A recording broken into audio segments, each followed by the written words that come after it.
สบายดีพ่อแม่พี่น้องป้องปายเบิดทุกคนเนาะ FC ทางช่องบ่ภูมิ Channel เนาะมื้อนี้บ่ภูมิก็ สิมาตามแนวทางเวลาสไตล์พี่น้องเนาะเนาะก่อนสิมาเบิ่งแนวทางงวดต่อไปก็มาเบิ่งงวดนี้ก่อนเนาะพี่น้อง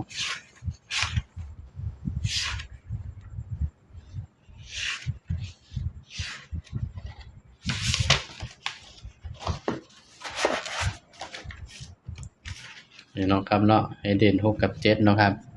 บัดนี้มาเบิ่งผลมันออกนำกันครับเนาะสำหรับลาวสตาร์วันนี้ข้างบนเนาะ392ข้างล่าง08นี่เนาะครับเนาะนี่ก็ถือว่ารุดเนาะพี่น้องเนาะนี่ให้6มันออก9เนาะพี่น้องเนาะก็ถือว่ารุดเนาะพี่น้อง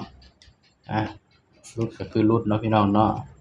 ตัวเลขก็มีเข้ามีรุดเนาะครับเนาะเป็นเพียงแนวทางเนาะเฮาก็ไปตามกันต่อเลยครับเนาะสำหรับงวดวันที่24พฤษภาคมนะครับเนาะบัดนี้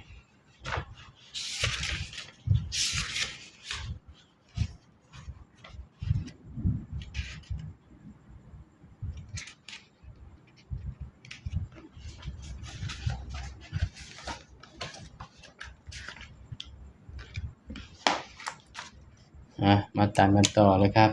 สำหรับมื้อนี้ก็รุดก็ถือว่ารุดเนาะพี่น้องเนาะ24พฤษภาคม68นะครับเด้อสำหรับเวลาสตาร์เนาะพี่น้อง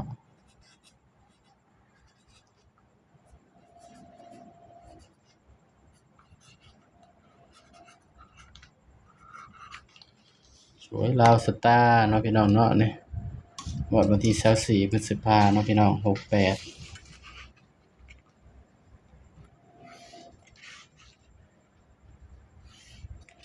บ่ภูมิก็ให้เพื่อเป็นแนวทางเท่านั้นเนาะพี่น้องเนาะมีเข้าแล้วก็มีรุดเด้อพี่น้องเด้อ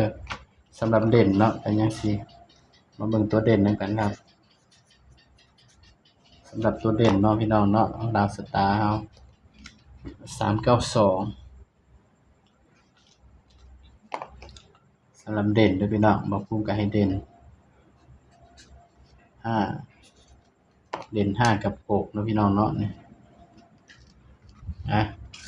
สำหรับ ให้เด่น5กับ6เด้อครับเด้อนี่392 54ได้5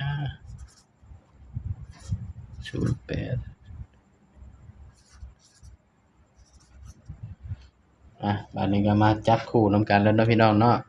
เด่น5กับ6เด้อพี่น้องเด้อสำหรับลาวสตาร์เนาะงวดวันที่24เนาะเด่น5กับ6ก็มาจับคู่นำบ่ภูมิเลยครับบัดนี้สำหรับจับคู่เนาะจับ5ก่อนพี่น้อง50 59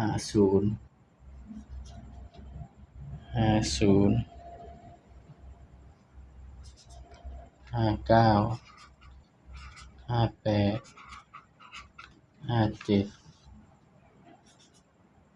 90ขออภัยพี่น้อง60 69 68 67เอาเด้อครับนี่สำหรับตัวเด่นเนาะภูมิให้เด่น5ครับพี่น้อง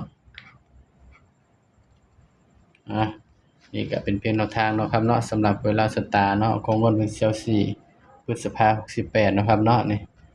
ถ้าว่าชื่นชอบแนวทางบ่ภูมิก็ฝากพี่น้องกดไลค์กดแชร์กดติดตามช่องบ่ภูมิ Channel นี่เด้อครับเด้อสำหรับคลิปนี้ก็ฝากไว้เพียงส่ำนี้เนาะพี่น้องเนาะสบายดีครับ